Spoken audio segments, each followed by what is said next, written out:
حذیفہ نے سوال کیا کہ کس عمر سے شروع کرنا چاہیے؟ بچپن سے شروع کرنا چاہیے.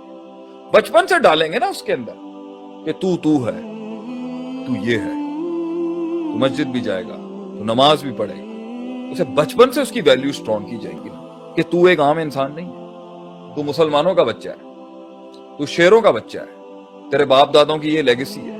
بچپن سے ڈالیں گے نا اس کو. کمپنی برباد ہے, آرگنائزیشن ڈسٹرب ہے, قوم ٹوٹی ہوئی ہے, فرقوں میں بٹے ہوئے ہیں, ملک ٹوٹے ہوئے ہیں, حکومتیں مجبور ہیں, انٹرنیشنل پالیٹکس میں کمزور ہیں, دنیا کی آرٹلریز اور آرسنلز میں کمزور ہیں. ٹھیک ہے, وقت ساتھ نہیں دے رہا اس ٹائم پر, جو بھی معاملات چل رہے ہیں اس ٹائم پر, تو یہ ہے, تیری لیگیسی یہ ہے. تو نے اپنے ساتھ کے اندر اتنا انسٹیگیٹ کرنا ہے, تو نے اتنا پٹ اپ کرنا ہے اس سوچ کو جو 1440 سال پہلے مکے سے شروع کی. یہ سب چیزیں ڈالیں. تو نے اگر کسی بھی میدان میں اترنا ہے, اپنے پرسنل میدان میں بھی اترنا ہے, تو اکیلا کیسے آ سکتا ہے؟ تو ایک سوچ کے ساتھ آئے گا کہ فاتقوا اللہ ما استطعتم کے تحت میں نے اتنا ہلانا ہے. ضائع کیسے کر سکتا ہے؟